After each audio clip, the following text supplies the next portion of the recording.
Bienvenidos, damas y caballeros, to the Spanish Language Lab with me, Alexander. And you are joining us for our Spanish book series on Tokio ya no nos quiere. Tokyo doesn't love us anymore. A novel written by the Spanish author Ray Loriga, or Ray Loriga.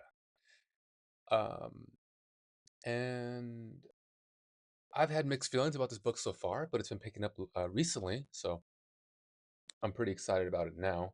And where we left off in the last video was our unnamed and arguably unreliable narrator was visiting, he already left Tijuana, Mexico, and now he's back in Arizona, and he's hanging out in a town with a prison where they're executing a lot of people.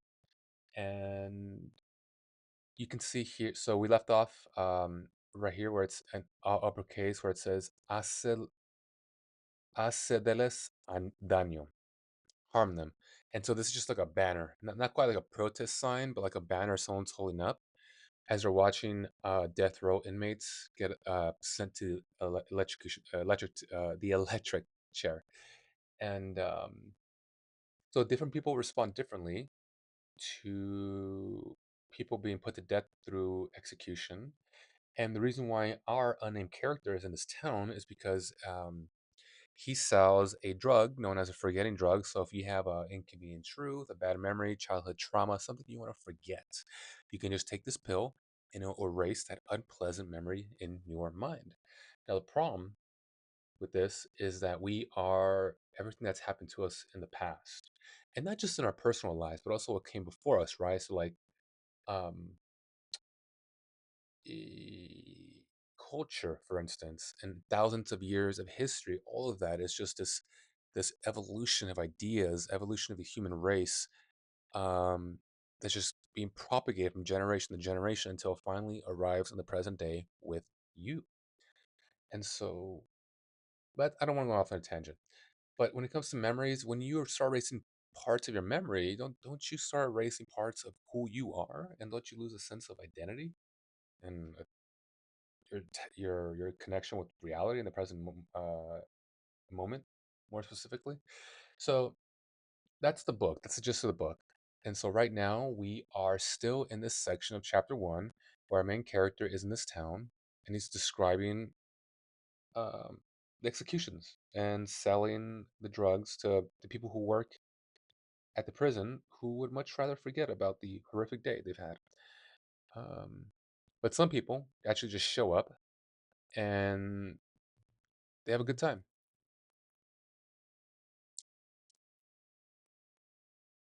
So let's get started. Let's start reading.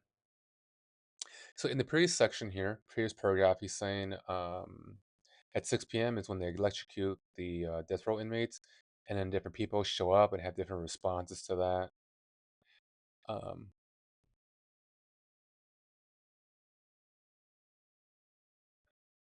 yeah, so some people show up alone, others show up with Bibles, some people show up with pancartas, so banners with things written on them. Yeah. All right, so let's keep reading. Los cumplidores de promesas cantan canciones. Los cumplidores de promesas no son fanáticos, son blancos que creen. Levantan cruces y banderas. Who are these people? Compilers?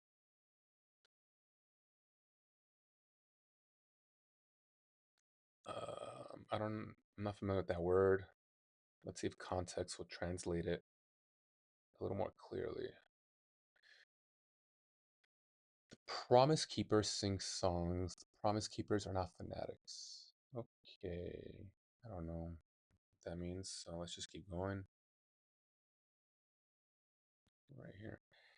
Um, yeah, all right, cool. So, levantan cruces y banderas. Sujetan a sus niños en brazos. Sonríen. están preparados. Nadie sabe bien para qué. Los pies en la tradición, los ojos en el futuro.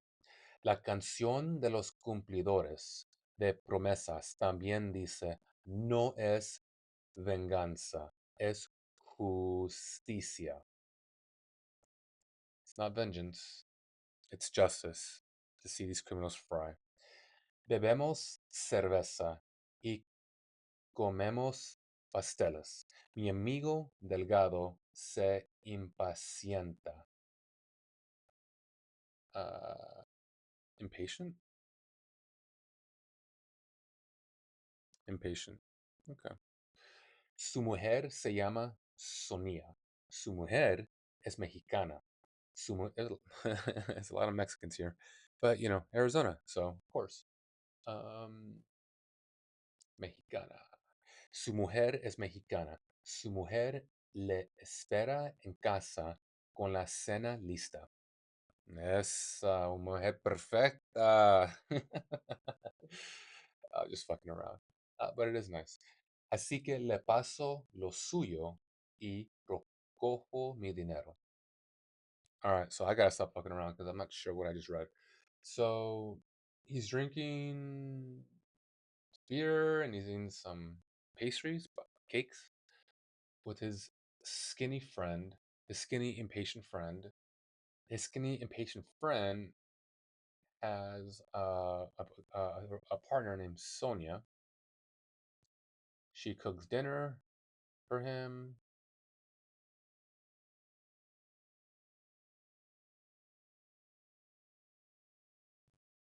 Así que le paso lo suyo y recojo mi dinero. So she cooked dinner for him, but for a price?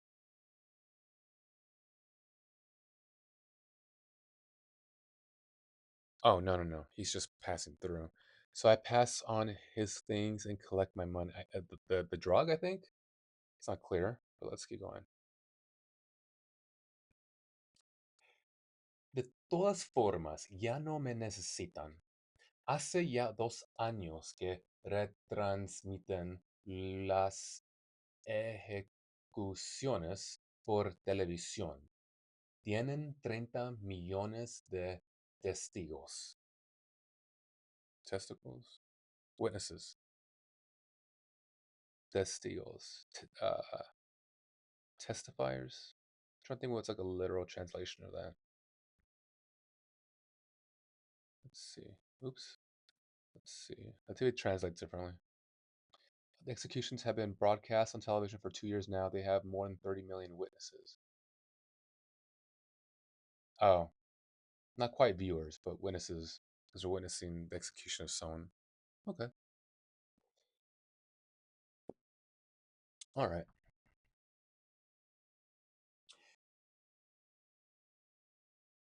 En eso, mi amigo, lleva toda la ración. Sin embargo, él sigue mirando.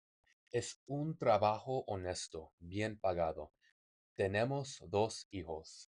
Enhorabuena. Enhorabuena? I've never seen that word before. Enhorabuena. In good time? In good hour? Congratulations. Congratulations. Okay.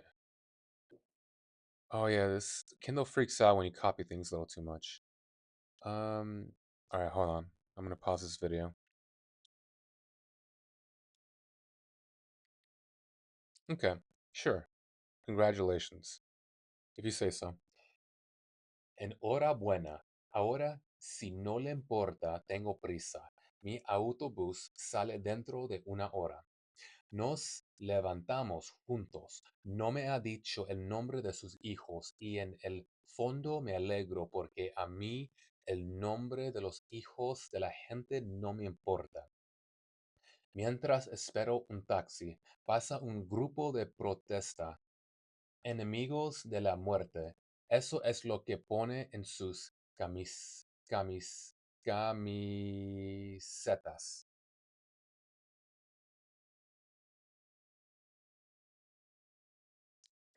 Where's the author going with all this?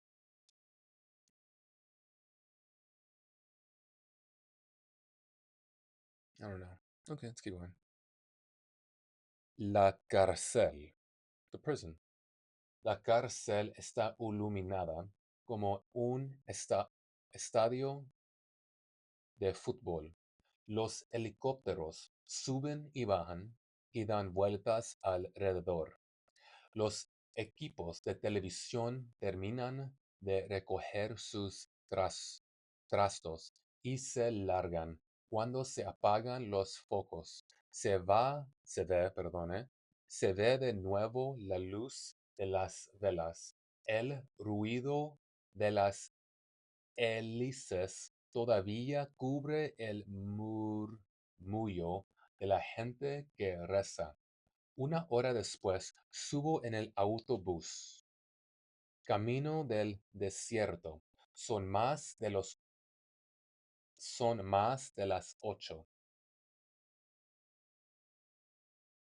Seguramente mi amigo ya se ha sentado a cenar, tan contento como un vendedor de zapatos.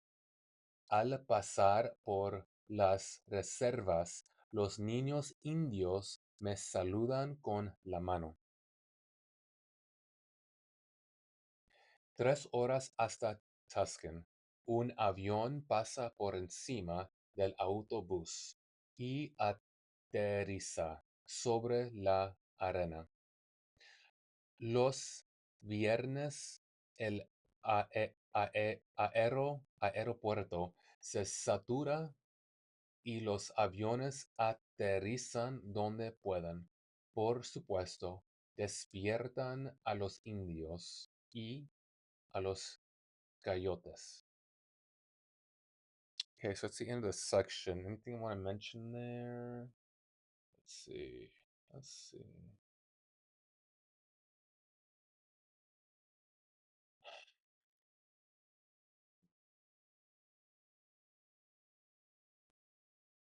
There's some protesters of death row, I guess. Enemies of death.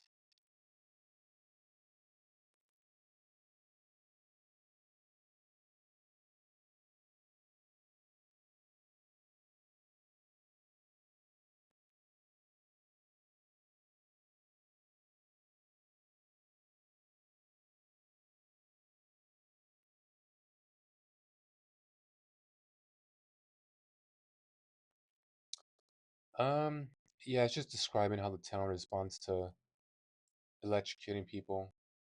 Not sure what to say about any of this, actually. I wish there was something deeper to say about this, right? When it comes to Fight Club, I feel like I have like several things to say about each and every chapter without exception. Like each chapter feels so intentional. In this book, there's little nuggets here and there, but I mean, he's world building, right? This last section is definitely part of world building. He's describing the environment that the main character lives in. But so this is a Spanish author, right? So from Spain, maybe he's just giving his readers a taste of what life in Arizona was like in the late '90s or the mid '90s, whenever he was actually living in Arizona. Presumably, the author lived in Arizona. Otherwise, like, how do you learn about Arizona through movies? Um,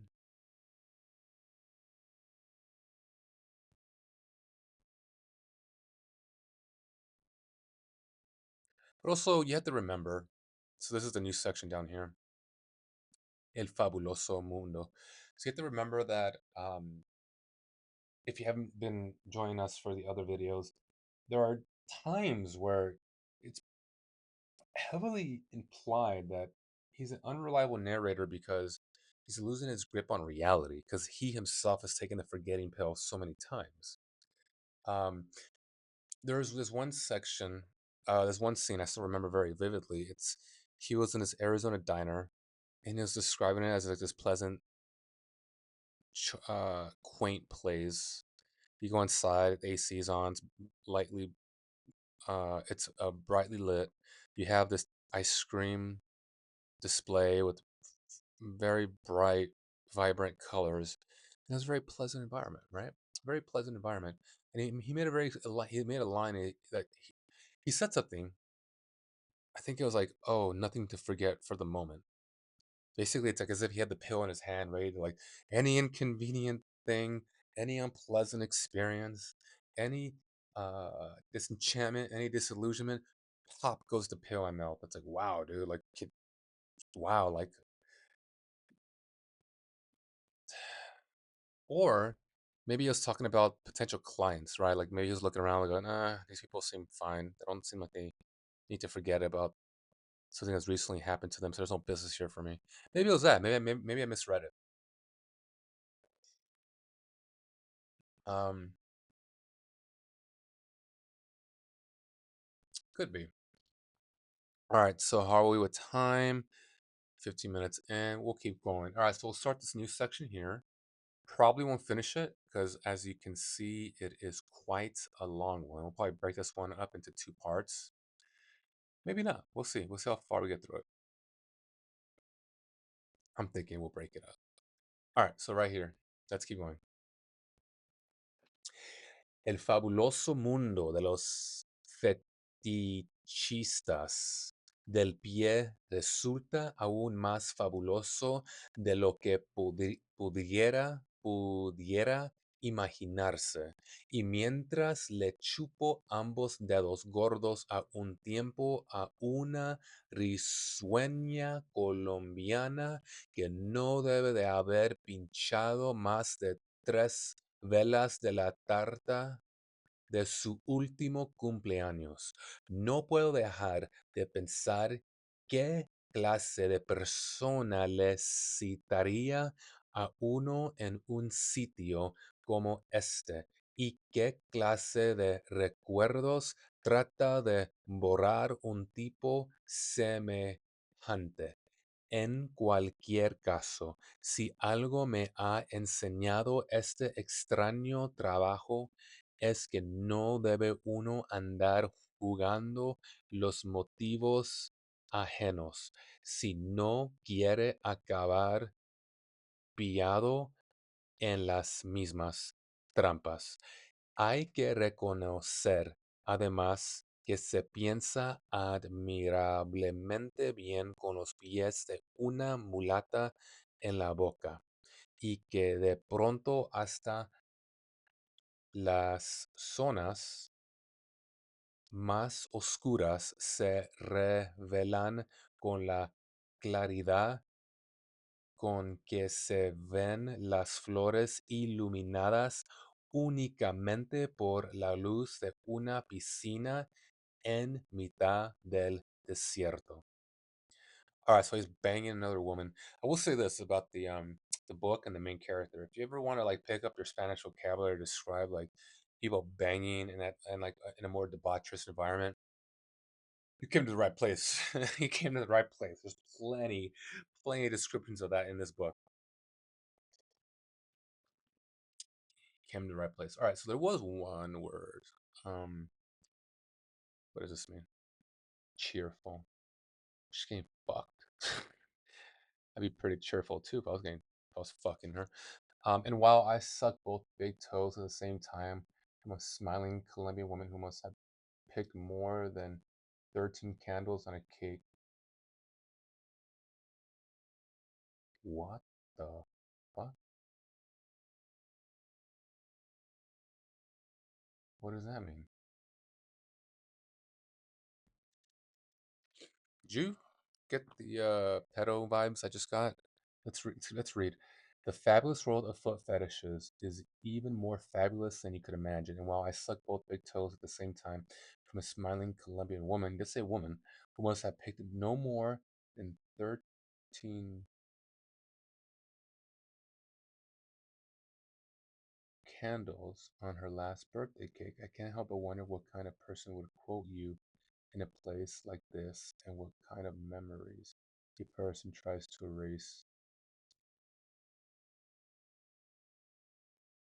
That's pretty like unambiguous, right? I sucked both big toes at the same time from a smiling Colombian woman who must have picked uh pricked No more than 13 candles on her last birthday cake. Um, we're reading the same thing, right?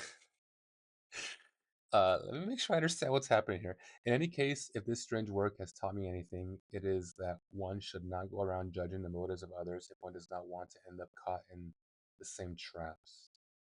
It must also be recognized that one thinks admirably well with the feet of a mulatto in the mouth, and that suddenly even the darkest areas are revealed with the clarity with which flowers are illuminated only by the light of a swimming pool in the middle of a desert.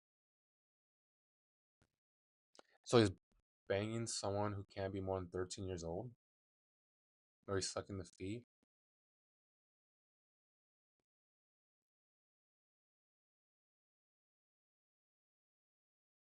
and then he goes on to say, "Don't fucking judge me." All right, all right. I mean, I don't. I'm just trying to, I'm just trying to understand what I just read. Um, oh man, this is like another Lolita book. Like I didn't. Hmm. Hmm.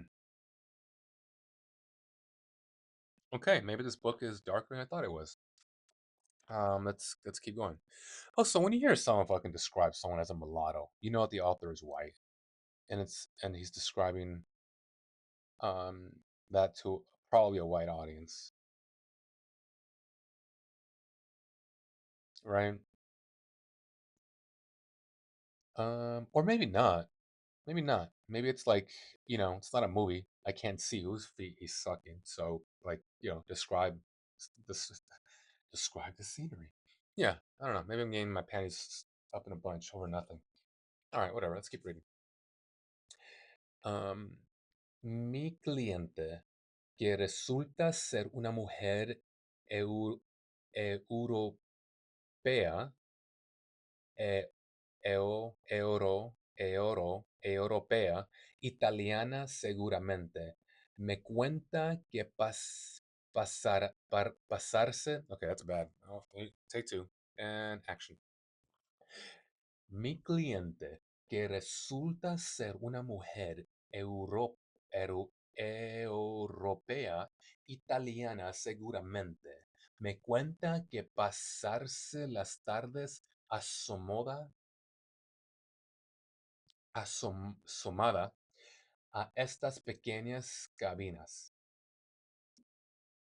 de cristal en las que las chicas se tumban desnudas, dejando solo los pies al alcance de los fetichistas.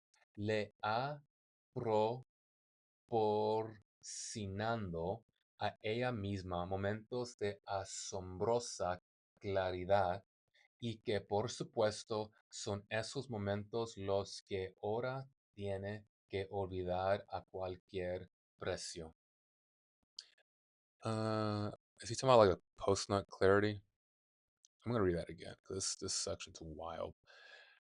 My client, who happens to be a European woman, probably Italian, tells me that spending the afternoons looking out of these small glass booths in which the girls lie naked, leaving only their feet within reach of the fetishes, has provided her with moments of astonishing clarity, and that of course it is in those moments that she now has to forget at all costs. Um, okay. Okay, I'm thinking it makes sense. It makes narrative sense as to why he's like hanging out with all these seedy people in a seedy environment. Because those are the people who are hurt. Those are the people with the trauma. Those are people who want to pay for this forgetting drug, right? Your life's good. What is there to forget? There's nothing to forget. Um, yeah, that checks out. Decido finalmente no aprovecharme de su desesperada honestidad y le vendo un paquete regular al precio oficial, lo que ella agradece presentándome a una dulcísima coreana con los pies pequeñitos, como polos de limón. Más de una vez he volado desde París para venir a besar estos pies. Dice mi cliente antes de marcharse, solo Dios sabe a dónde.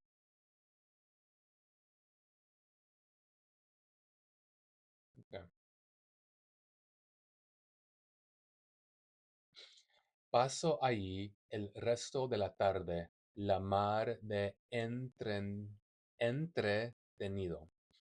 I like that word. I should know what that. Something about entering. Entre. What does that mean? Oh, entertaining. Sure, the word enter is in the word entertaining. I wasn't totally off, but doesn't actually mean to like enter. Okay. Paso allí el resto de la tarde, al mar de entretenido. Las chicas acercan sus pies a las lenguas de los fetichistas a través de pequeñas ranuras de la cabina de cristal, y los fetichistas guardamos el silencio respetuoso que invade los confesionarios. What? Confesionarios, mientras nos entregamos al fervor de las religiones verdaderas. Entregamos. Deliver. Entregar. Confession. Sí, señor. Repues. This one. Respectfully. Respetuoso. Ranuras. Slots. Fetishes. Sí, señor. Uh,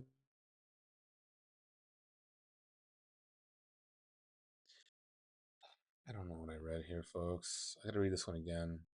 Starting here. Paso ahí, paso ahí el resto de la tarde, la mar de entretenido. The lake of entertainment?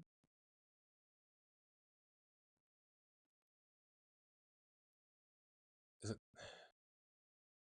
the sea? Yeah, come on, man. These translations aren't the greatest. I spend the rest of my afternoon there entertained. Yeah.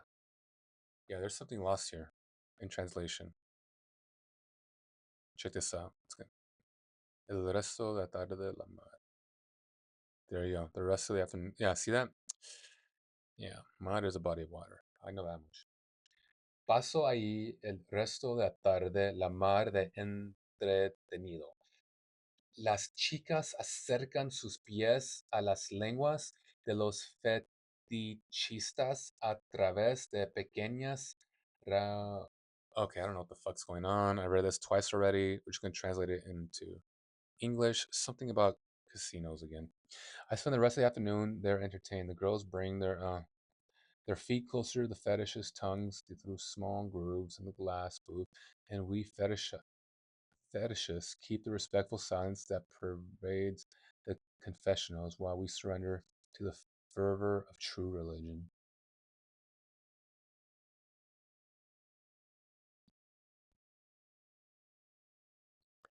Okay, I feel like there's something to be said here, like cultural critique. I need to get a sip of coffee. There's something to be said about this.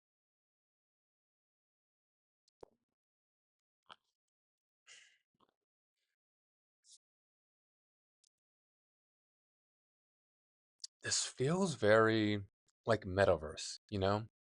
Like you put on your headset and you check out of reality to be in virtual reality the way like it's showed in the movie The Matrix or the movie Wally, right? Same concept. Um, just checking out a reality. There's something like,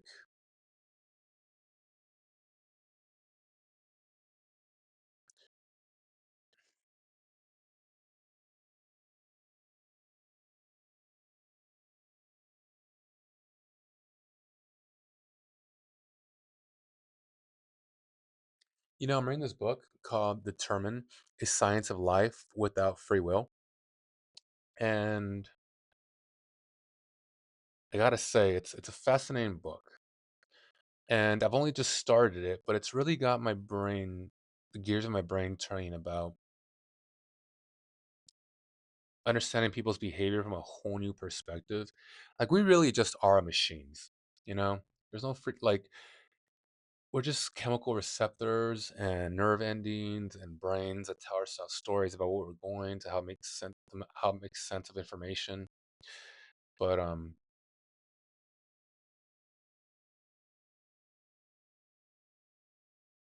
when I read this scene right here about sucking the feet and the woman sticking her feet out these little holes, almost like a glory hole for feet, um, there's something very dystopian about it. That's the word. Something very dystopian about it. Something very like revealing. It's very revealing about how we really are just these like base machines.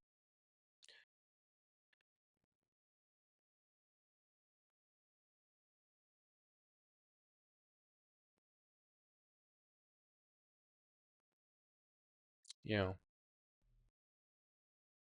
Yeah. Okay. I think that's all I wanted to say about that. All right, let's keep going. How are we with time?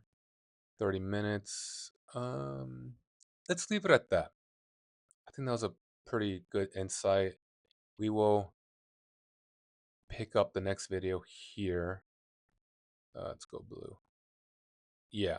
We got about halfway through this section. Pick up here. Maybe a third of the way. That's fine. I don't I want to keep these videos at about 30 minutes. Yeah, it's a bit of a disturbing thought. Um, yeah. If you look at the artwork that I have here, you'll see that um there's something dystopian about it, right? So you have like the cyberpunk android looking girl in the top right hand corner. If you look at her rear arm, it looks a little too skinny,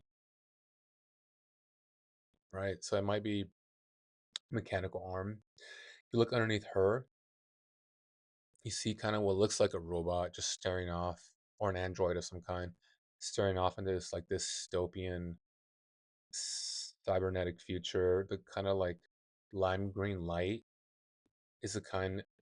It's when you see like a lime green light like that's supposed to make you feel mildly uncomfortable, almost like if you're gonna like you feel sick. And so yeah, when you look at that type of dystopian future, it does kind of make you feel a little sick. Um, and the below that just kind of seems like a modern day Tokyo. Not that I've been to Tokyo, but there's nothing like that. Just looks like that looks like if I went to Tokyo or somewhere in Japan, I might actually see that myself. And then the top left hand corner, more like that could be modern day Tokyo, but the man there, he looks like a man, um, is made to feel very small, and he's consumed by the neon light, right? He's not distinct from the background; he's just absorbed into it. And I think that these pictures really do um, line up with what we've been reading, especially this last section about the feet sucking glory holes. Um, yeah, that's good. Yeah, yeah. Let's finish off the video there. All right, damas y caballeros. I'll see you in the next one.